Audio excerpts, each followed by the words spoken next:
السلام عليكم اخواني، حياكم الله اينما كنتم. مرحبا بكم في هذا الفيديو الجديد على قناه المدركش. نشوفوا محللين قناه ابو ظبي الرياضيه اشنو قالوا على مباراه الوداد الرياضي وانيبا. يلا نشاهدوا اشنو قالوا ونشوفوا من بعد. ما تبخلوش علينا بالاشتراكات ديالكم باش تلقاو كل جديد فضلا وليس امرا. للزميل العزيز بلال علام بثلاثية الشوط الأول. الوداد يمر من أنيمبا بسهولة ويحجز مقعده في المربع الذهبي من البطولة. 3 أهداف نظيفة أتت بتوقيع 3 مدافعين وجميعها أتت في الشوط الأول من المباراة. في الدقيقة الرابعة أيوب العملود افتتح التسجيل بعد تمريرة مميزة من يحيى جبران وبرأسية صدها الحارس، ثم عاودها مرة أخرى بقدمه جمال حركاس في الدقيقة 38 يسجل الهدف الثاني، قبل أن يختتم يحيى عطية الله في الدقيقة 44 الثلاثية الودادية في الشباك النيجيرية بعد تمريرة مميزة أتت من بوسفيان لتحسم نتيجة هذه المواجهة لصالح الوداد الذي يحجز مقعده ويضرب موعدا مع الترجي في المربع الذهبي من الدوري الإفريقي لكرة القدم. ألف مبروك كابتن رشيد، مهمة الوداد سهلها على نفسه قبل أن تكون أمام خصم أقل بكثير منه. نقول خصم قليل أكثر من فريق الوداد، ولكن فريق الوداد هو قوي، عنده اسم ديالو على الساحه الافريقيه، هو اللي جعل ان الخصم يكون ضعيف، حيث هو متفوق عليه في جميع الانحاء، لا في وسط الميدان ولا في الدفاع ولا في الهجوم، وما خلاش ليه الفرصه باش انه يفرض اللاعب ديالو. فالوداد لا مباراه الذهاب ولا مباراه الاياب فرض اللاعب ديالو، ورغم هذا الشيء فهاد المباراه ماشي مقياس حقيقي لفريق الوداد الرياضي. يكون المقياس الحقيقي ديال فريق الوداد البيضاوي هو في النصف النهائي مع الترجي. ان شاء الله هناك اللاعبين ولا المدرب هناك فين بغينا فريق الوداد يكون حاضر في النصف النهائي. شوط واحد كان كافيا للوداد بطبيعة الحال. يظل الوداد كان في طريق مفتوح. نادي نيمبا بصراحة اليوم معناتها ماهوش الفريق القوي اللي تعبر عليه افريقيا. انا نقاد بعد في الاتحاد الافريقي كيف عطى النادي نيمبا باش يكون موجود في الثمانية فرق. ماهوش الفريق القوي بصراحة. اليوم كان فريق عادي وعادي جدا، ما قدمش المستوى المرجو منه، ما فما ولا هجمة. اليوم المباراة كاملة الفريق الوداد اللي تحكم في المباراة. صحيح فريق نيمبا لاعبين صغار، أما المفروض معناتها في بطولة مصغرة زي هذه المفروض ما تكونش بالمستوى هذا. احنا قاعدين نتفرجوا فما لاعب خشوني كبير، المفروض ما يصيرش. لاعبين معناتها الاعمار نتاعهم تتراوح بين 16 و 17 سنه، اليوم جاي تعمل لهم في تجربه ضد فرق من طراز عالي وفرق قويه. اليوم انا نقول للنادي الوداد ماهوش مقياس الحقيقي للنادي الوداد. اليوم مش يلعب ضد فريق اللي هو اسمه الترجي الرياضي، يعرفوا بعض. باش نشوفوا ديربي، مباراه من الوزن الثقيل، كامكانيات كلاعبين موجودين. نقول بصراحه المفروض الاتحاد الافريقي حقه راجع نفسه. معناتها انت تسلم مليون دولار النادي ما عنده ولا شيء بصراحه. اليوم صفر هجمه، صفر انضباط. بصراحه مش النادي اللي كنا نتخيلوه، معناتها مشي ضادت في الثمانيه الفرق اللي موجوده. لكن يحسب للوداد الجدية التي خاض بها هذه المباراة حتى نعم. وإن كان قد تفوق في مباراة الذهاب، لكنه قدم شوطا أول على أقل تقدير استحق فيه نعم. بشكل كامل أن نعم. يخرج بتلك النتيجة. نعم، فريق الوداد لعب مباراة. للزميل العزيز بلال علام بثلاثية الشوط الأول. الوداد يمر من أنيمبا بسهولة ويحجز مقعده في المربع الذهبي من البطولة. 3 أهداف نظيفة أتت بتوقيع 3 مدافعين وجميعها أتت في الشوط الأول من المباراة. في الدقيقة الرابعة أيوب العملود افتتح التسجيل بعد تمريرة مميزة من يحيى جبران وبرأسية صدها الحارس، ثم عاودها مرة أخرى بقدمه جمال حركاس في الدقيقة 38 يسجل الهدف الثاني، قبل أن يختتم يحيى عطية الله في الدقيقة 44 الثلاثية الودادية في الشباك النيجيرية بعد تمريرة مميزة أتت من بوسفيان لتحسم نتيجة هذه المواجهة لصالح الوداد الذي يحجز مقعده ويضرب موعدا مع الترجي في المربع الذهبي من الدوري الإفريقي لكرة القدم. ألف مبروك كابتن رشيد، مهمة الوداد سهلها على نفسه قبل أن تكون أمام خصم أقل بكثير منه.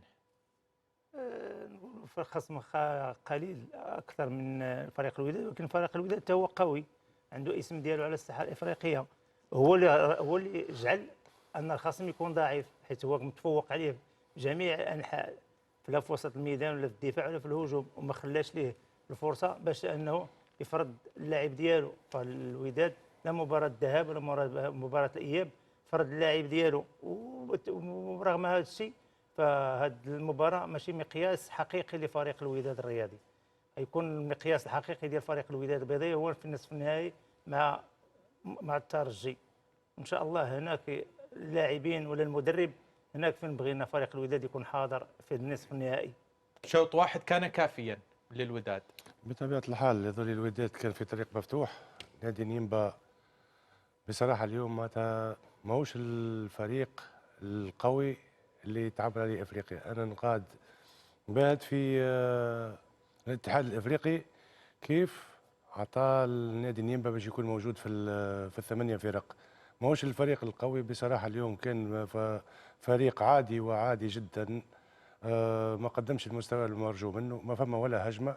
اليوم المباراة كاملة الفريق الوداد اللي تحكم في المباراة.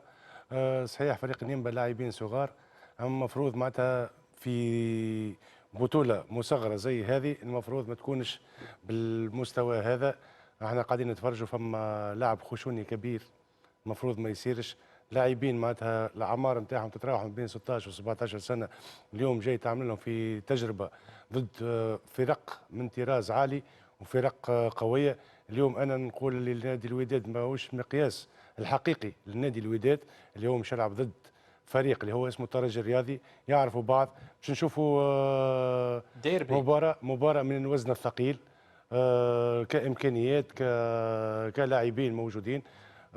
نقول بصراحة المفروض الاتحاد الافريقي حقه راجع نفسه. معناتها انت تسلم مليون دولار النادي ما عنده ولا شيء بصراحة. اليوم صفر هجمة، صفر انضباط. بصراحه مش النادي اللي كنا نتخيلوه، معناتها مشي ضادت في الثمانيه الفرق اللي موجوده. لكن يحسب للوداد الجديه التي خاض بها هذه المباراه، حتى نعم. وان كان قد تفوق في مباراه الذهاب، لكنه قدم شوطا اول على اقل تقدير استحق فيه نعم. بشكل كامل ان نعم. يخرج بتلك النتيجه. نعم، فريق الوداد لعب مباراة من بعد شوية بشوية. في الوقت الراهن معناتها التغييرات لازم يقوم بتغييرات معناتها في اسرع وقت، خليه يعطي قسط من الراحه لللاعبين. نعم هذا هو لازم يكون موجود، الراحه للاعبين، ويخلي فرصه للاعبين اللاعبين التنافسيين، حيث المجموعه كمجموعه لاعبين كلهم ممتازين، لا اللي تيلعبوا ولا اللي في الاحتياط. ايه، لكن في المقابل ايضا شاهدنا شيء من الخشونه بدا يظهر على لاعبي فريق انيمبا. مع تخاف يكون هنا اصابات. بالضبط. ايوه لازم دابا الحين اللاعبين حتى هما في وسط الملعب يلعبون ويحتاطون. الكرات الخشنه هذه ممكن ما يدخلوش في الثنائيات الخطيرين. يعني نحن شاهدنا إيكيني أوازي تحصل على بطاقة صفراء، المفروض ياخذ وبعد ذلك ارتكب مخالفة. ايوه ما عطاه ولا شيء. هذاك المفروض يعطيه كارت لازم خاصو هذاك ديريكت كارت احمر. لاعب خشن وخطير، نعملوا له سوم، نعطيه ورقه صفراء وورقه حمراء. الكارت الثاني اصفر لازم يخرج. من تنتظر في الشوط الثاني حتى تشاهده من لاعبي الوداد كابتن رشيد؟ اظن السرغات وحيمود الشتي كذلك والشتي وكمدافع ايسر باش ياخذ تنفسيه شحال هذه ملعب. وبعدين ممكن عاوتاني يدخل النجم وبهره. يلعب بريحيه كبيره، يخليه يريح اللاعبين. معناتها الاسماء اللي قال عليهم رشيد معناتها ضروري يكون في الشوط الثاني. عادل الرمزي يعطيهم قسط معناتها من الراحه للاعبين، وثم لاعبين باش يزيد يشاركوا في المباراه باش ياخذوا على الاجواء اكثر شيء. منهم الشطي المفروض معناتها يلزموا يلعبوا في الشوط الثاني كامل باش يشوف يقف على امكانيات اللاعب هذا نفسه. يدير تغييرين في الشوط الأول، في الشوط الثاني الحين، وبعد 10 دقائق 15 دقيقه يبدا بالتغييرات ديالو على حسب اللاعبين اللي لاعبين دقائق كثار.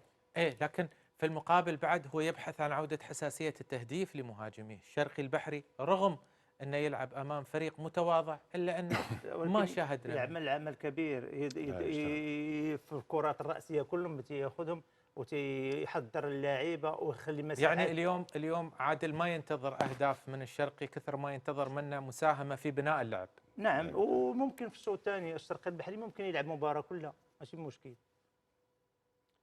شاء الله الشوط نشوف الشوط الثاني كويس مشابه لما شاهدناه في الشوط الاول. ان شاء الله ما يتيحش الرتم، انا نخلي الرتم يبدا عالي، وليش لا معناتها فريق الوداد قادر باش يسجل. انت فايز 3 اهداف، قادر باش يسجل هدفين اخرين. المجموعه كلها عارفين التكتيك تاع المدرب، اي واحد يدخل، واللاعبين اللي في الاحتياط هما لاعبين ممتازين ما عندهمش اقل مستوى من هذول اللي تيلعبوا. وقت يبقى اختيار ديال المدرب ورؤيه المدرب اللي تيشوفوا جاهز في التمارين. إذا مشاهدينا الكرام هذا كان حديثنا حول الشوط الأول من مواجهة الوداد المغربي وأنيمبا النيجيري، والذي انتهى بثلاثية نظيفة لصالح أصحاب الأرض والضيافة. الآن نعود لمتابعة أحداث الشوط الثاني من ملعب محمد الخامس في الدار البيضاء صحبة الزميل بلال علام. إليك بلال.